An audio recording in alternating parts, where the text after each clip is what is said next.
So this fear made my transition from elementary school into middle school in 6th grade all the more challenging.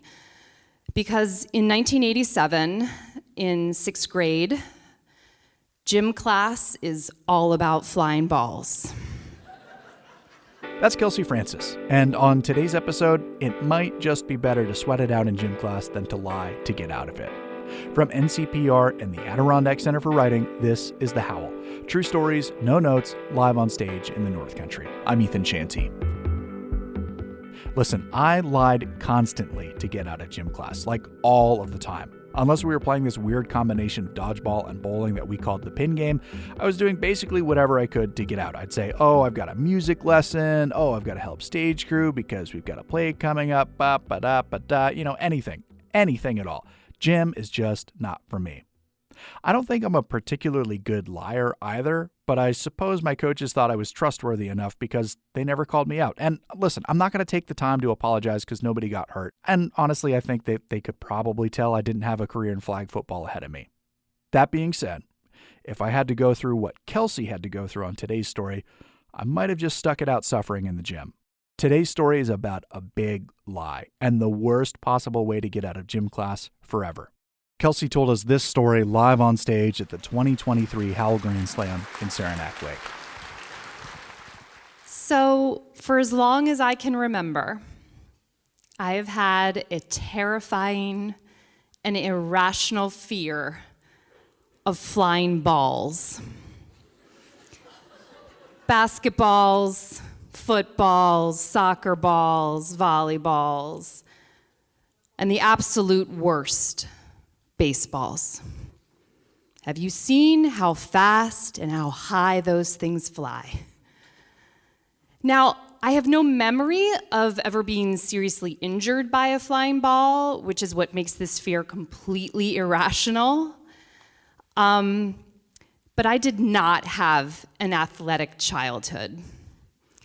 I didn't learn to ride a bike until I was in 4th grade. And I had zero hand-eye coordination. Probably because I never played catch, because I was afraid of flying balls. So this fear made my transition from elementary school into middle school in 6th grade all the more challenging. Because in 1987, in 6th grade, gym class is all about flying balls. And my gym teacher, Mr. Walker, was a former Marine. He had a buzz cut and wore a shiny metal whistle around his neck that he blew on constantly. He expected his students to be athletic and competitive, aggressive. He expected you to run toward the ball, not away from it, to kick them, to hit them, to throw them, and most certainly to catch them. I had none of these traits and none of these skills.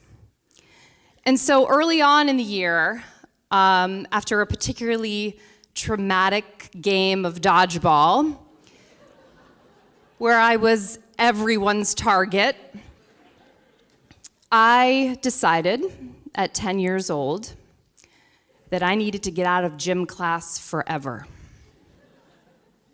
And so I had heard some older girls, some 8th graders, talking about how they'd gotten out of gym class. And they had said that they had had a mysterious illness, or at least it was mysterious to me. And they called it cramps. I didn't know what cramps were, but I knew I was going to tell Mr. Walker I had cramps the next day. And so I did. I said, Mr. Walker, I can't do gym class today because I have cramps. Ooh! His hand went up, and he shooed me away. No questions. And I was like, okay, it's that easy. Day 2, Mr. Walker, I've got cramps. I can't do gym class. I said to my friend, I'm going to have cramps for the rest of the year. Now, my friend was wiser, a little more worldly. She said, you can't have cramps every day. Only a few days out of the month. So I realized I needed to brainstorm some other excuses. And this is what I came up with. Mr. Walker, I can't do gym class. I just had my braces tightened and my jaw hurts. Mr. Walker, I'm having growing pains and my legs hurt. Mr. Walker, my shoes are too tight. I have a headache. I have a stomach ache. I have a math test to make up. And oh, I got in a fight with my best friend and I need to go to the guidance counselor. They worked.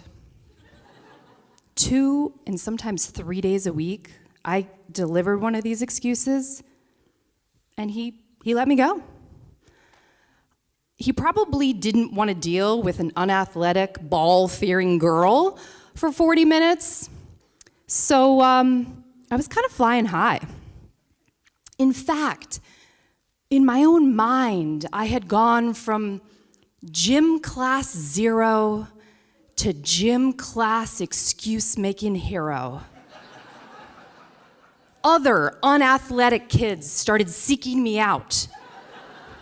They wanted advice. What was my secret? I was feeling pretty good about myself. And I rode this high for a while. But if you know anything about heroes, they have a weakness, a tragic flaw. And so one day in late May, I was in the nurse's office for one of my fictional cramps. And the nurse looked at me and she said, "You don't have cramps. You're avoiding gym class. I don't want to see you back here unless you have a broken bone, a bloody nose, or are knocked unconscious." Didn't she know that's exactly why I was in there? To avoid a broken bone, a bloody nose, or being unconscious. Don't ever mess with school nurses. So, excuses weren't going to work anymore. I needed a legitimate reason to get out of gym class because we were starting baseball. So the next week, as we stood at the baseball diamond behind the school and Mr. Walker shouted his many directions, I was leaning against the chain link backstop. And I hatched a terrible, awful idea. You know what happens when the hero flies too close to the giant ball in the sky?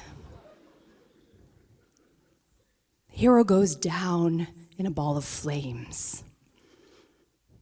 And so I saw at the bottom of that chain link fence some very distinctive, shiny leaves that I knew really well. I knew the power of those leaves. And I plucked a few, and I rubbed them up and down my arms and my bare legs. And in 24 hours, I had my excuse. That was now a legitimate reason. I developed a horrible poison ivy rash that got me out of not only gym class for 2 weeks, but all of school.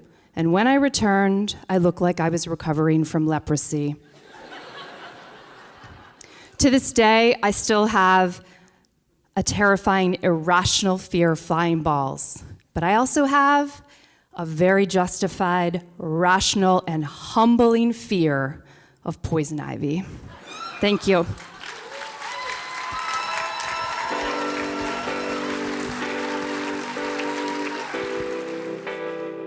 That's it for this week. Thanks to Kelsey for the story. And remember, poison ivy is never the easy way out.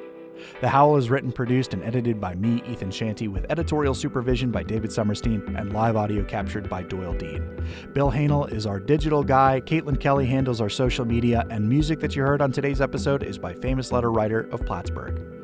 The Howl is a co-production of NCPR and the Adirondack Center for Writing in Saranac Lake, New York. You can find more episodes and support the program, plus find out when we're going to be telling stories in your town by visiting ncpr.org/howl. This is NCPR, North Country Public Radio.